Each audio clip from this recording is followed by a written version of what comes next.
किसी भी कंपनी में पैसा लगाने का सबसे बड़ा कारण क्या होता है? यही ना कि वो पैसा बढ़े।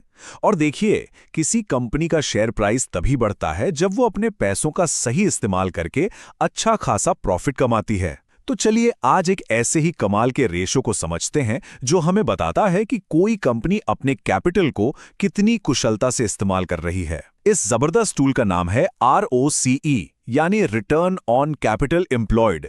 अच्छा, आगे बढ़ने से पहले एक जरूरी बात, यहाँ दी गई सारी जानकारी सिर्फ शैक्षिक मकसद के लिए है। इसे किसी भी तरह की फाइनेंशियल या इन्वेस्टमेंट एडवाइस बिल्कुल न समझा जाए। आज हम ROCE को 5 हिस्सों में समझेंगे।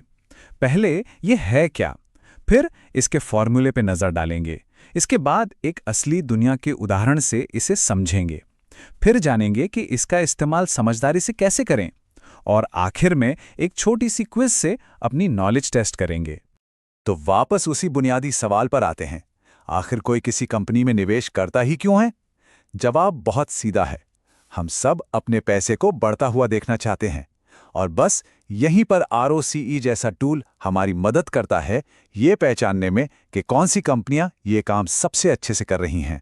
तो चलिए शुरू करते हैं हमारे पहले सेक्शन से। सबसे पहले ये समझना बहुत ज़रूरी है कि आखिर ये ROCE होता क्या है और क्यों ये किसी भी निवेशक के लिए इतना मायने रखता है। तो देखिए, ROCE एक फाइनेंशियल रेशियो है। ये हमें बताता है कि एक कंपनी अपने कुल कैपिटल का, मतलब कि जो पैसा मालिकों ने लगाया है यानी इक्विटी, और जो पैसा उधार लिया है यानी कर्ज, इन दोनों को मिलाकर कितनी अच्छी तरह प्रॉफिट कमा रही है। सीधे शब्दों में ये कंपनी की ऑपरेशनल एफिशिएंसी को नापने का एक बेहतरीन पैमाना है। और अगर इसे सबसे आसान तरीके से समझना हो तो बस ये लाइन याद रखिए, ROCE हमें बताता है कि कंपनी ने अपने बिजनेस में लगाए गए हर एक रुपए पर कितना मुनाफा कमाया। ये एक बहुत ही पावरफुल आइडिया है ना? ठीक है, तो अब हम इसका मतलब तो समझ गए। चलिए अब थोड़ा सा इसके गणित में उतरते हैं। लेकिन चिंता मत कीजिए, फॉर्मूला शायद थोड़ा मुश्किल लगे, पर हम इसे बहुत ही आसान तरीके से तोड़कर समझेंगे। ये रहा इसका फॉर्मूला। ROCE बराबर है EBIT divided by capital employed. अब आप सोच रहे होंगे कि ये दो नए शब्द EBIT और कैपिटल एम्प्लॉयड ये क्या है? चलिए अगली कुछ स्लाइड्स में इन्हें एक एक करके समझते हैं। EBIT का मतलब है earnings before interest and tax, मतलब ये वो मुनाफा है जो कंपनी अपने मेन बिजनेस से कमाती है, वो भी सरकार को टैक्स देने और अपने कर्ज पर ब्याज चुकाने से पहले। इससे हमें कंपनी के कोर बिजनेस की असली ताकत का पता चलता है। और कैपिटल एम्प्लॉयड वो सारा पैसा है जो कंपनी ने अपने बिजनेस में लगा रखा है, चाहे वो शेयर होल्डर्स से आया हो या फिर कर्ज के रूप में लिया गया हो। ये वो टोटल कैपिटल है जिस पर कंपनी को रिटर्न कमा कर दिखाना है।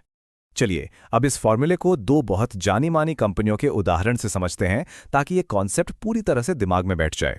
हम यहाँ कोलगेट की तुलना रिलायंस से करेंगे। इन दोनों कंपनियों को चुनने का एक खास कारण है। कोलगेट एक FMCG कंपनी है। इसे अपना काम करने के लिए बहुत ज्यादा भारी मशीनों या फैक्ट्रियों की जरूरत नहीं पड़ती। ये एक कैपिटल लाइट इंडस्ट्री है। वहीं दूसरी तरफ रिलायंस तेल और गैस जैसे कैपिटल इंटेंसिव यानी भारी भरकम पूंजी वाले उद्योग में है, जहां बहुत बड़े निवेश की जरूरत होती है। तो मार्च 2023 के आंकड़ों को देखें तो कोलगेट पाल्मोलिव का ROCE लगभग 82% था। ये एक असाधारण रूप से ऊंचा और बहुत ही प्रभावशाली नंबर है। ये दिखाता है कि कंपनी कितनी कुशल है। अब इसकी तुलना रिलायंस से कीजिए, जिसका उसी समय में ROCE लगभग 11% था। अब यहाँ एक बहुत बड़ा अंतर साफ साफ दिख रहा है। तो इसका मतलब क्या हुआ? चलिए अपनी ₹1 वाली बात पर वापस चलते हैं। इसका मतलब यह है कि कोलगेट अपने बिजनेस में लगाए गए हर ₹1 पर लगभग 82 पैसे का प्रॉफिट कमा रही है, जबकि रिलायंस लगाए गए हर ₹1 पर लगभग 11 पैसे का प्रॉफिट कमा रही है। लेकिन क्या इसका मतलब यह है कि कोलगेट रिलायंस से बेहतर इन्वेस्टमेंट है? जरूरी नहीं। देखिए, ROCE एक बहुत पावरफुल टूल है, लेकिन इसका समझदारी से इस्तेमाल करना भी उतना ही जरूरी है। सिर्फ एक नंबर पूरी कहानी नहीं बताता। तो यहाँ कुछ बहुत ज़रूरी नियम हैं। पहला, हमेशा एक ही इंडस्ट्री की कंपनियों की तुलना करें। एक तेल कंपनी की तुलना टूथपेस्ट कंपनी से करना सेब की तुलना संतरे से करने जैसा है। दूसरा, सिर्फ एक साल का नंबर मत देखिए, बल्कि पिछले कई सालों का ट्रेंड देखिए कि क्या आरओसी बढ़ रहा है या घट रहा है। तीसरी बात, एक हाई आरओसी अक्सर एक मजबूत कॉम्पिटिटिव एडवांटेज का संकेत होता है, जैसे कोई बहुत पावरफुल ब्रांड। और हाँ, सबसे ज़रूरी नियम याद रखिए, आरओसी एक कमाल का टूल है, लेकिन ये पूरी पिक्चर नहीं दिखाता। कभी भी सिर्फ एक रेशियो के आधार पर निवेश का फैसला मत कीजिए। बहुत बढ़िया। अब जब हमने आरओसीई के बारे में इतना कुछ सीख लिया है, तो चलिए एक छोटी सी क्विज से अपनी नॉलेज को टेस्ट करते हैं। देखते हैं कितना याद रहा। पहला सवाल, आरओसीई मुख्य रूप से क्या मापता है? अगर आपने चुना है बी, पूंजी के उपयोग की दक्षता, तो आपका जवाब बिल्कुल सही है। अगला सवाल है, कैपिटल एम्प्लॉयड के दो मुख्य घटक क्या हैं? इसका सही जवाब है सी, इक्विटी और लंबी अवधि का कर्ज। बहुत अच्छे। सवाल नंबर 3, दो कंपनियों के आरओसीई की तुलना करना सबसे ज्यादा असरदार कब होता है? और सही जवाब है ए, जब वे एक ही उद्योग में हों। ये एक बहुत ही जरूरी नियम है।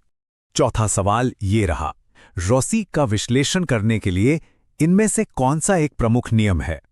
अगर आपका जवाब है सी, कई वर्षों के ट्रेंड का विश्लेषण करें, तो आपने बिल्कुल सही समझा। और ये रहा आखिरी सवाल, एक उच्च आरओसीई अक्सर ये संकेत देता है कि कंपनी के पास क्या हो सकता है। सही जवाब है सी, एक मजबूत प्रतिस्पर्धी लाभ। उम्मीद है इस क्विज से आपके कॉन्सेप्ट्स और भी मजबूत हुए होंगे। तो अगली बार जब किसी कंपनी को एनालाइज करें, तो आरओसीई पर नजर जरूर डालें।